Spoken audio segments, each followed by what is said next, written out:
Hey there, I'm Ricky. And I'm Jeff. And we're here to take you through a step-by-step licensing guide on becoming a licensed realtor in British Columbia, Canada. Make sure to stick around to the very end of this video for a very important step many don't consider. It's essential to understand the path ahead. So let's start with some crucial information here, Rick. Before diving into the steps, you should read up on real estate as a career. This resource offers insight into the real estate industry, BCFSA's licensing and education requirements, and an outline of anticipated expenses. Now, there are 4 major points you need to grasp before we get into the nitty-gritty. Point 1, make sure you reviewed BCFSA's good reputation, suitability, and fitness guidelines before applying for licensing. If you are concerned about whether you satisfy these requirements, it's better you find out first. It's always better to maybe call BCFSA and they can direct you. Point 2, English language proficiency. Before you can write a licensing exam, you must meet the English language requirements. We recommend that you ensure that you satisfy these requirements before registering in a licensing course. Point 3, eligibility to work in Canada. To apply for a licensing as a BC real estate professional, you must be eligible to work in Canada. So 1, are you a Canadian citizen? 2, are you a permanent resident? 3, do you have a valid work permit visa that does not have restrictions that would preclude you from engaging in the real estate services? Point 4, budgeting. Before applying for a license, make sure you've budgeted for the costs you may encounter. Licensing course and supplemental fees, Canadian English language proficiency test, licensing fees, criminal record check, real estate board fees. Also take into account the cost and the time to establish a practice. Make sure you have sufficient capital to support yourself if your personal goals are not met as soon as you would like. Now, step 1, register and complete the licensing course and exam. The Real Estate Trading Services licensing course is offered through the UBC Sauder School of Business Real Estate Division. This course is flexible in order to meet the needs of busy adult learners with just enough structure to ensure high quality learning. You can register at any time during the year for the self-paced blended licensing course. For more course information and to register online, please visit the UBC Sauder School of Business Real Estate Division Trading Services course. Students in the licensing course must complete all course assignments within 1 year of registering. The course assignments take a minimum of 10 weeks to complete.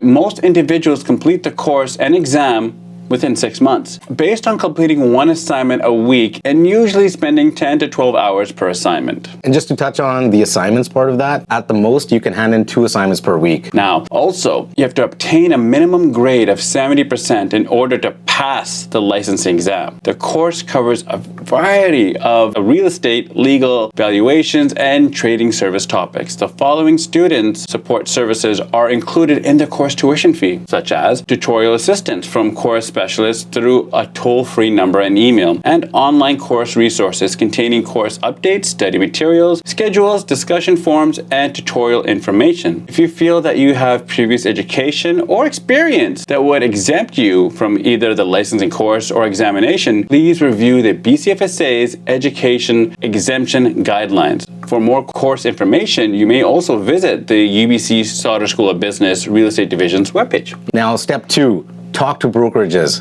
Begin talking to real estate brokerages to find out the brokerage that is the right fit for you and to make arrangements to join the brokerage when you are licensed. Your license application must be approved by the managing broker of a real estate brokerage in BC that is prepared to engage you. Step 3, obtain a criminal record check. You must obtain a criminal record check within 90 days prior to submitting your license application to BCFSA. If you obtained your criminal record check from your local police or RCMP detachment, you must also upload a copy of the criminal record check document during the submission process. If you have a criminal record or charges to disclose, then provide a statement explaining the circumstances that's given rise to any convictions or charges, as well as copies of sentencing documents. Once again, if you have concerns about your eligibility for licensing, review BCFSA's good reputation, suitability, and fitness guidelines. And sorry to cut you off there, Jeff, but if any of you are planning on making the move to Surrey, BC, or anywhere in the Fraser Valley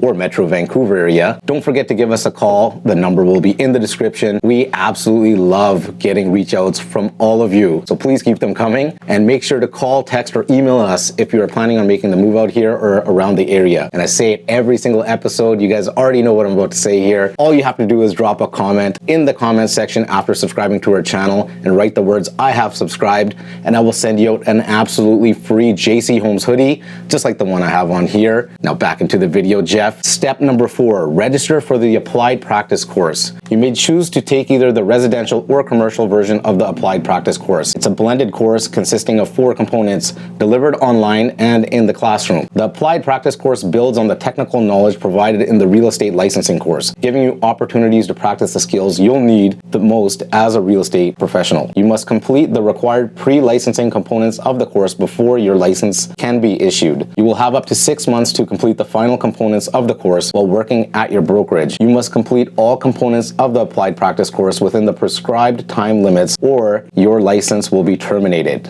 Now, step 5, applying for licensing. As soon as you started Applied Practice course, you can apply for licensing. Now, follow the steps below to submit your application. 1, sign up or log into IRIS to begin your online application. Step 2 of that, after you've logged on into IRIS, select new submissions. Then select application for the first time license individual. Next is to follow the whole instructions to complete the online application. Then, number 3, upload any supporting documents required.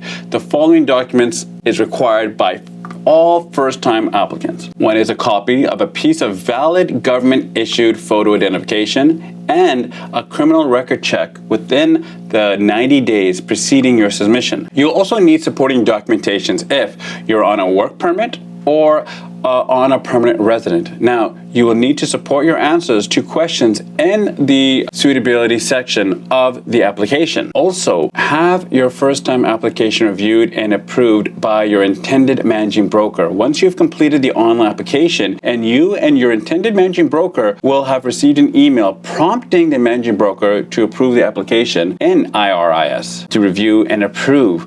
The BCFSA licensing staff will review your application. If it is complete and satisfactory, and your Applied Practice course components have all been completed, your license will be issued. You and your managing broker will receive an email notification on the date of issuance advising that you have been licensed. BCFSA will only hold applications in pending status for 90 days. If you are notified that your application is incomplete or that further information is required, please respond promptly and to address the deficiencies. And last but not least, that step that many don't consider is step number 6. Complete the Applied Practice course. Once you have received your license, you must complete all remaining components of the Applied Practice course within 6 months. So once you finish your exam and pass the exam, you still have this one last step to complete that a lot of people, they overlook and don't really know until you actually enroll in the course. And also, never stop learning. The real estate market is dynamic, and staying updated with the latest laws, market trends, and consumer needs is crucial. Now, if any of you have questions on wanting to become a realtor, understanding the pros and the cons, or just anything that we've talked about, we're happy here to sit and talk with you. We are located in Surrey, Fleetwood actually, Century 21 Supreme Realty. My phone number is always given here and there. We would be happy to take your call and reach out to me directly. And stay tuned for part 2 of this video, where we'll be going over some tips for if you're a new real estate agent. You know, what happens after you get licensed? A lot of people don't know what to do, and this video is the perfect video for you to watch. So I'm very excited about that. It's going to be coming very, very soon. You know, Rick, in conclusion, that wraps up our guide on how to get your real estate license in BC. We hope this information has been informative and sets you on the right path towards a rewarding career in real estate. So what are you waiting for? Go and get licensed, everyone. Make sure to hit that subscribe button below and stay tuned to the Surrey BC Real Estate Podcast for more insights and tips on the real estate landscape in British Columbia, Canada. Until next time, I'm Ricky. I'm Jeff. When you're ready, good luck on your exam.